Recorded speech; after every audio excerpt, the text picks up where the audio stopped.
Welcome to the intersection of technology, cybersecurity, and society. Welcome to ITSP Magazine Podcast Radio. You're about to listen to an episode of Tech Done Different podcast with Ted Harrington. Do you follow the pack or challenge the status quo? Join Ted as he explores how to succeed by going against conventional wisdom. You'll hear leaders in technology and security tell stories about how they achieve their success by doing things differently. Knowledge is power. Now, more than ever. CrowdSec, the collaborative and open source cybersecurity solution. Analyze behaviors, respond to attacks, and share signals across the community for free. Let's make the internet safer together. Learn more at crowdsec.net.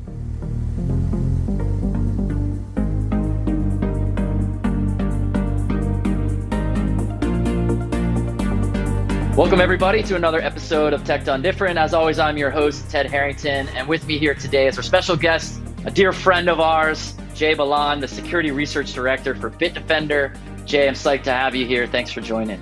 Hey, Ted. Hey, everybody. I'm so happy to be here.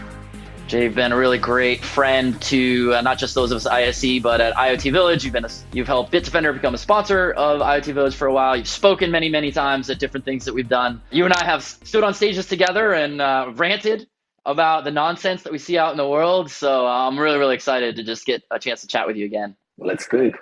Let's do it. So let's talk about security research. I want to maybe start with an area that is something that definitely bothers me, and I believe bothers you as well, which is the challenges that we sometimes face in the responsible disclosure process. And you publish a lot of research. Maybe you could talk a little bit about this challenge that you were outlining to me when we were speaking recently about how difficult it can sometimes be for a researcher to actually submit research to an afflicted company. So maybe you could talk about what the problem is, and then we can dig into how do we solve that problem. So long story short, many of the companies that we talk to don't have a security contact. Let's say that we found this critical vulnerability affecting, and I'm not even exaggerating here, like 10 million people, right? So there's this product that's in the homes of 10 million people, and there's this like remote command execution or unauthorized access that can enable an attacker in a not difficult way, actually. They just have to know where to look to kind of have a full control over the devices in like 10 million, the homes of 10 million people. It's a pretty big deal. Obviously, it's like a huge deal. So at that point, we start to reach out to the vendor, and they don't have a security contact. And at that point, we start going through additional channels. We go to Twitter, we go to LinkedIn, we ask friends if they know anybody that works there, you know. At some point, we contacted the retail stores that were selling that company's product. This is true.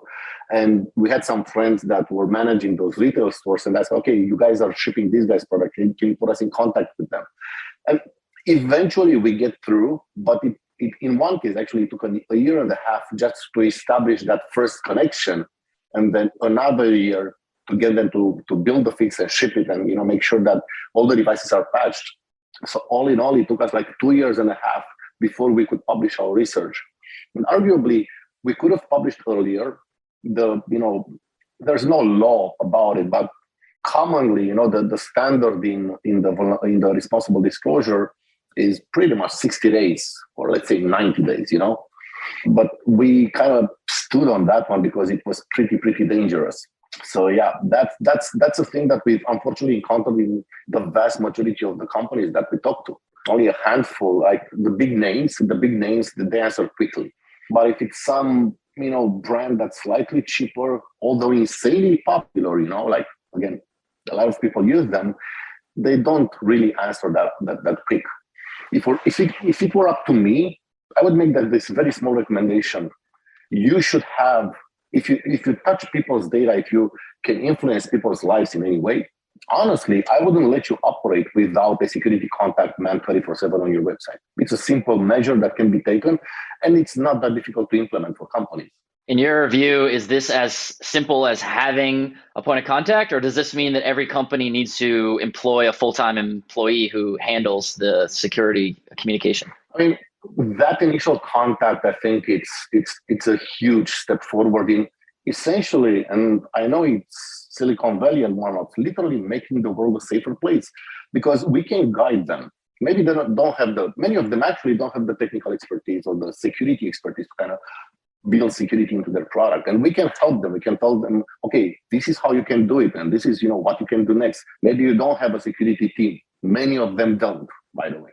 And that's fine. Get one. So our first advice is, okay, you don't have a security team? Sure, get one. These are kind of the prices that you should be looking at. Maybe these are the companies that you can look at. It's not for advertising our services. God forbid, no. We actually, in 99% of the cases, we refuse to continue working on a money-based level with any of the companies, but we are more than happy to provide them with guidance about what to do next. So I definitely think that initial first contact and having them answer and continue answering our emails and being open to communication more than other things is more important than anything, because again, we cannot expect companies to all of them have the security expertise that security researchers have. We cannot expect all companies to have a proper security team, but they should be at least open to communication and enable us, help you. Got it. When you say get a security team, are you saying companies should hire one in-house, or they should hire a consulting company or some sort of external organization? I mean, both work. Many I've seen as a practice, many small companies outsource their security, and that's fine. They get a SOC, and then they get some security consultancy team that reviews their architecture, reviews their code. They do like periodic 2 times a year pen tests, and that's fine. Also, there's a small catch with that, because I've seen a situation when some guys had, again, a glaring vulnerability. In order to be able to interact with the devices of one of the customers, you needed to know something called a device ID. Our device ID was 401211. So then we thought, okay, if that's all you need, what happens with maybe are they uninspired enough to make them sequential, And unfortunately they were. So the next customer was 401213 and then 214. And so a glaring architectural problem. And when I talked to the director of product, he told me that, well, that's strange because we hired the company, we paid them like $60,000 to do a security review of our products. And I was like, what the hell? I mean, you pay them $60,000 and they miss something as obvious as predictable IDs. And I mean, anybody, a baby can definitely see that after 401211, 401213 follows, and then so on and so forth. So you also have to be careful with, who you pick as that security provider, as that company that does security evaluation. So I think references are the best way to go. And also you can look at the blog of that company, see if they published any security papers, see if they published anything at DEF CON, Black Hat, RSA, see if they have any kind of technical publications about research that they've done in the past. I think that's a good metric, in my opinion, to kind of see if that company is worth anything in terms of the value that they bring to your security. Yeah, that's really fascinating. And that echoes advice that I've given recently as well. I was delivering a keynote recently and I got this question almost exactly. And I found out after the fact, the person asked the question sitting in the audience, but then I talked to them after the event and I discovered that the reason they were asking this question, which was, how do you know that the company you're hiring is legit or not, is because they were like that day about to sign the contract with this company. And they're like, okay, here's a guy who knows security. Like, let's ask him. And I said almost the same things. Are they giving talks? Are they writing papers? Are they contributing to the research community? Because not only does that show you what their expertise is, but it shows that they're relevant, it shows that they're active now, it shows that they're certainly of an elite nature, and not everyone is doing that. So it's good to know that my own bias in this question has been confirmed by what you just said. So as we think about that in terms of how do you, as a company is trying to whether intentionally work with a security company they might hire or not intentionally because they need to receive the input from a security research company, how does a vulnerability disclosure program or even a bug bounty program, how do these fit in? I know you went through the process of building one. How does that fit into this whole matrix? Wow. So funny thing, actually, that I have been and actually am constantly at both sides of this story. So in 2015, I kickstarted Bitdefender's bug bounty program. And obviously, for many companies, it's difficult to kind of get their minds around. I mean, imagine me talking to our head of PR, telling them, I'm going to let the entire planet hack us. Right. They're like, what? He was scratching his head. No, you're insane. This is never going to fly. You're never going to be able to do it. We're never going to allow it. And then I started kind of present it in a different, I just wanted to see his face, when I told him that. The point is, everybody has vulnerabilities in their infrastructure and products. And it's a matter of finding out about them before somebody can actually leverage them and exploit them in a malicious way. And allowing the world to hack you. And this is, I cannot stress this enough, for all governments, companies, everybody. If you want your infrastructure to be safe, allow white hats to hack you, because they will tell you about it. And if there's a vulnerability, they will tell you about it and you're going to have a chance to fix it. If there's a vulnerability and you don't allow white hats to hack you, then other guys are going to do it and you're not going to know. At least in this way, you don't have 100% control over it. There's always a chance that somebody will, go rogue, though it has never happened for us. But you have a very high form of control, much better than no control whatsoever, in how people evaluate your security and the vulnerabilities that you have, and then tell you about it. And the bug bounty program also offers another incentive, money. If anybody finds a big vulnerability, you're going to give them a certain amount of money, and that's going to motivate them to keep working with you and telling you about more vulnerabilities that you have. And let's not forget, your objective is to find those vulnerabilities. Many people very wrongly, if wrong could be compared to anything, many people wrongly believe that the idea is to have zero vulnerabilities. And if you have zero vulnerabilities, you're safe. That's wrong. If you have zero vulnerabilities, it's only because you haven't found them yet.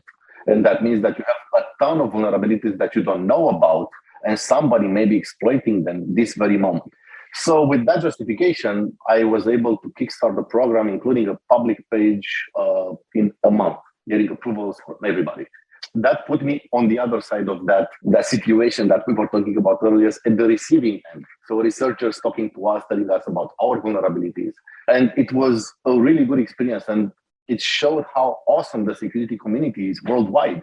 It showed how, all the researchers are insanely great people. They will tell you about your vulnerabilities, and you can talk to them. Okay, I don't believe that this is like this, and they're going to talk to you. And as long as you talk to them in a human fashion, no auto replies, no canned responses, a human that talks the same language as they do, very important as well. Don't put somebody from support to talk to them, have a highly skilled technical guy. I myself was answering emails in the beginning to make sure that the people feel that somebody at the same level as they are, talks to them and understands where they're coming from. So this is, again, very, very important, the way you communicate with the researchers. You want to build a good relationship with them. You want to ask them for their opinion. Many times I would say, okay, I've issued a reward of, $2,000. Are you happy with that? Is this something that you expected? Do you feel that it should be more? And I would ask for their opinion. So this kind of human interaction with the researchers is very, very important.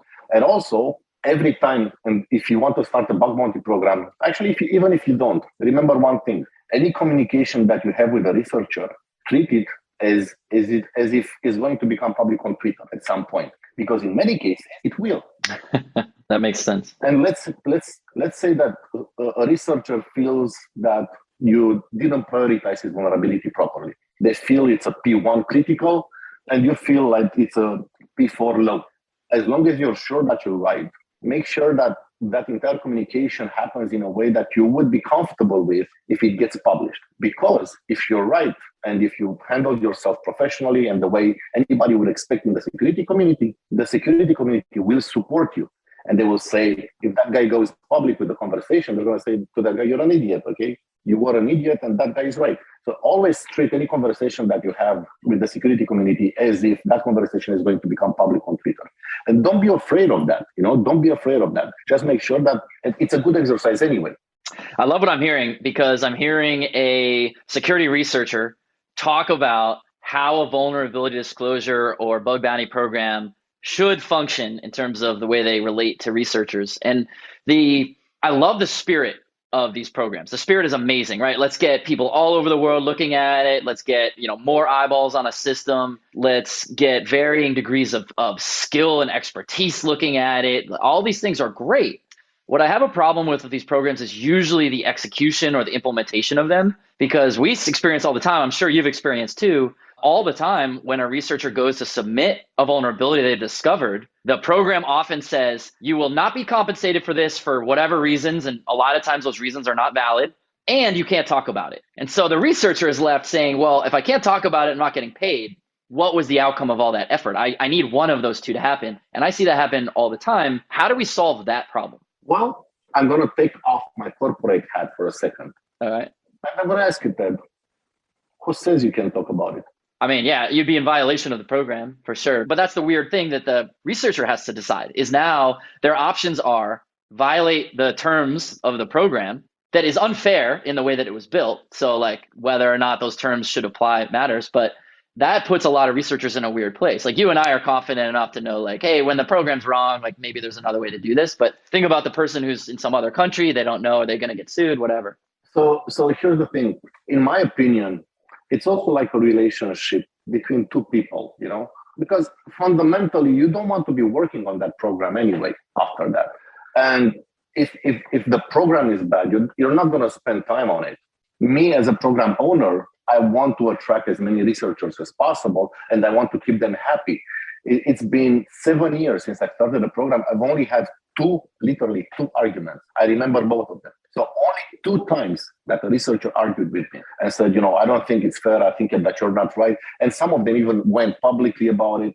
And I said, okay, I don't think these guys, and because their report, they were just, there is this situation. It doesn't happen often, but there is a situation when a researcher wants to kind of have an image and they amplify a vulnerability way out of proportion. There was a guy that was actually allocating not CVEs, but his own CVE system. So he was his own MITRE, and he was allocating numbers for all the vulnerabilities that he would discover because MITRE wouldn't allocate CVEs for him. And he would try to kind of blow it out of proportion, go to Twitter, but he wasn't successful about it, So, and I'm like, okay, I can definitely live without your report because he didn't report anything that was of any value to me. And that's from me as a program owner. And as a researcher, you have to, essentially, I would recommend just working on our program and just, you have definitely a lot of programs to choose from. Thankfully, in the past years, so many companies, more or less because of compliance or for other reasons, have started to have bug bounties. You definitely have a lot of places to work on.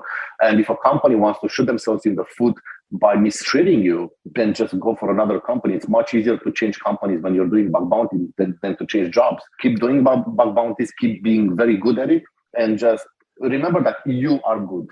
As a researcher, you're awesome. You're insanely awesome. Any company would want to have you working on their program.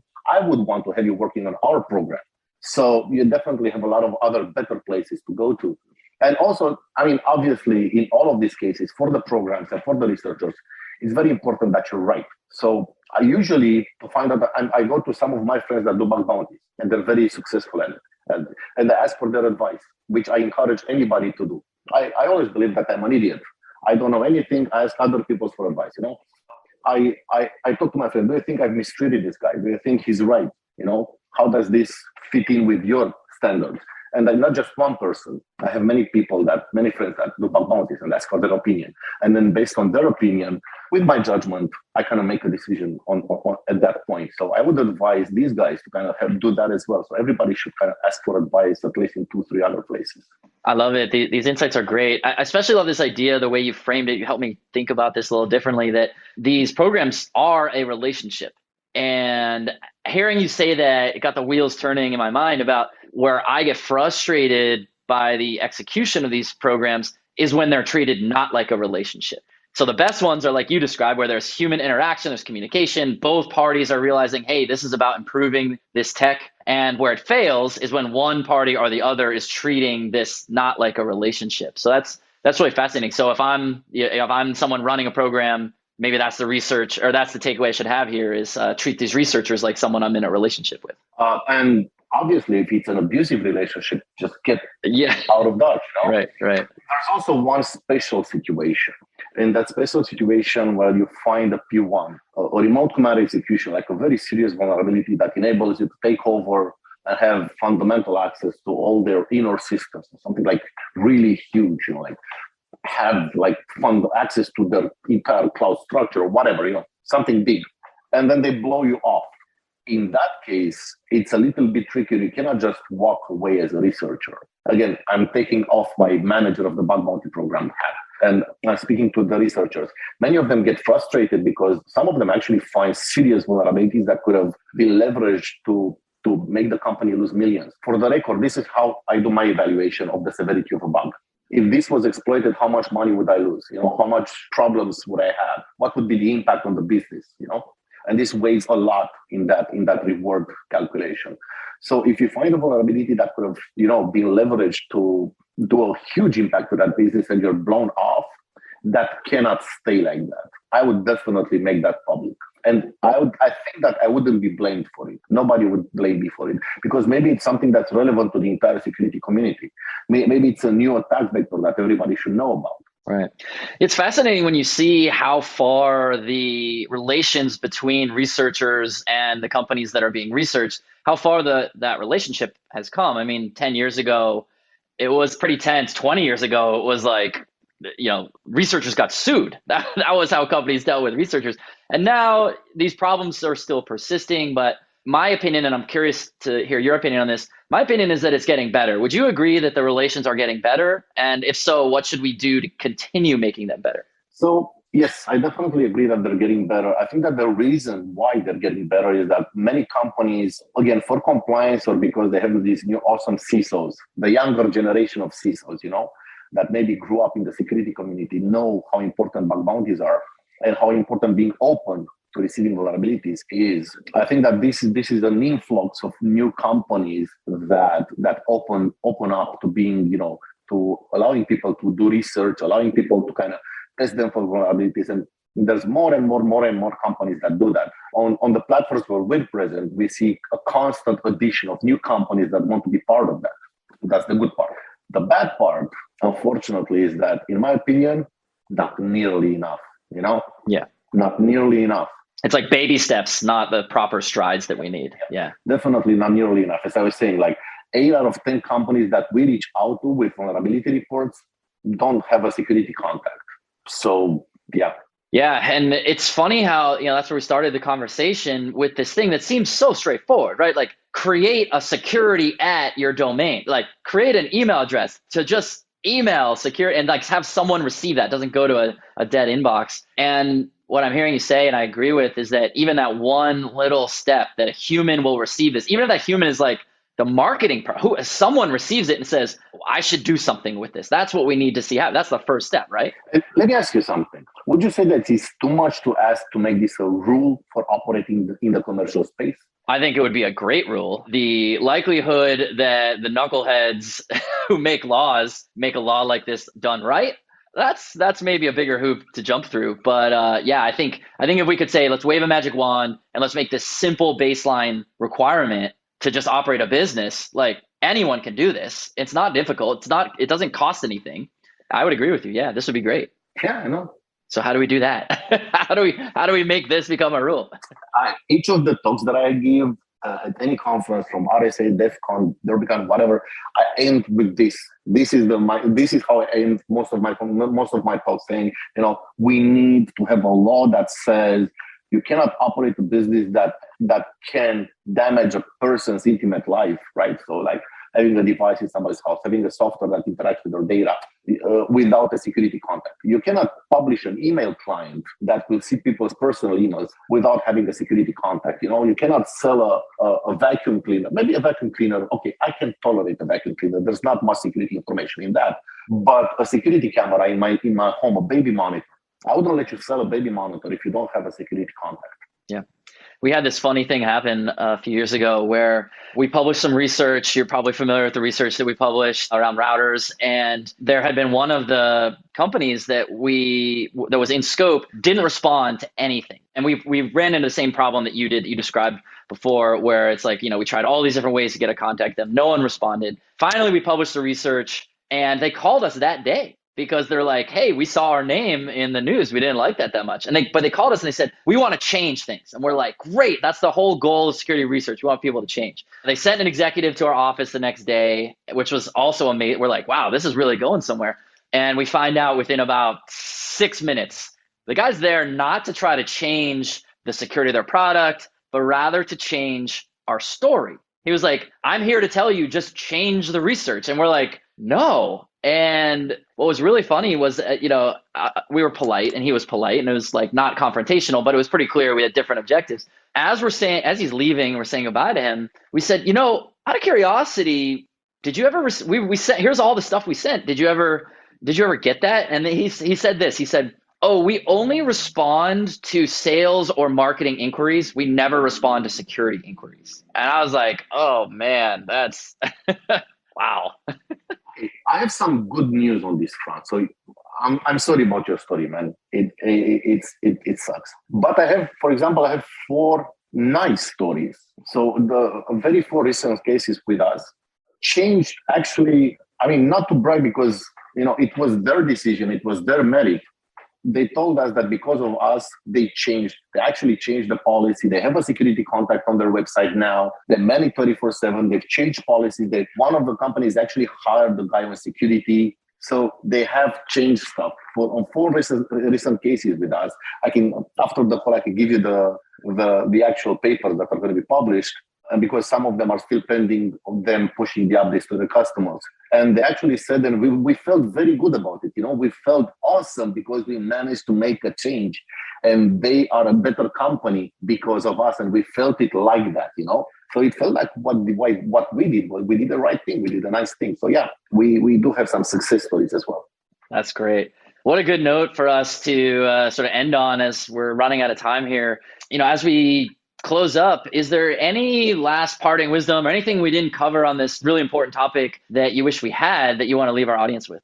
The first thing that I've learned when I started the bug bounty program, and it's one of the things that many people in the security industry, especially on the defensive side, learn, is how little I know. Before we started it, we obviously tried to cover all the bases, patch all the things, run our own scanner, have our own bad guys, have a go at all the things, We hacked all the things, we patched all the things, we closed all the gaps, we closed all the vulnerabilities. And oh my God, that first week, we were like, wow.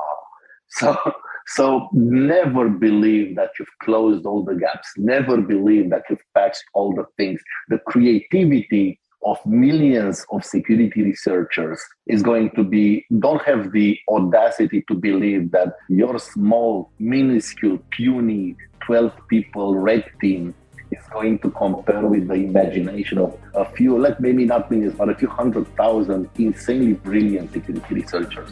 Oh, I love it. I love it. It's always so fun to talk to another member of the security research community. We certainly have overlapping passion and love for the community. So, Jay, thank you so much for spending some time with us and sharing all this wisdom. Anytime, man. It's a pleasure, always. Awesome.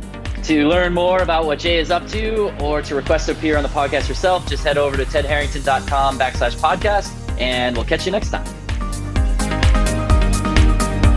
CrowdSec, the collaborative and open source cybersecurity solution. Analyze behaviors, respond to attacks, and share signals across the community for free. Let's make the internet safer together. Learn more at crowdsec.net. We hope you enjoyed this episode of Tech Done Different podcast with Ted Harrington. If you learned something new and this conversation made you think, then share itspmagazine.com with your friends, family, and colleagues. If you represent a company and wish to associate your brand with our conversations, sponsor one or more of our podcast channels. We hope you will come back for more stories and follow us on our journey. You can always find us at the intersection of technology, cybersecurity, and society.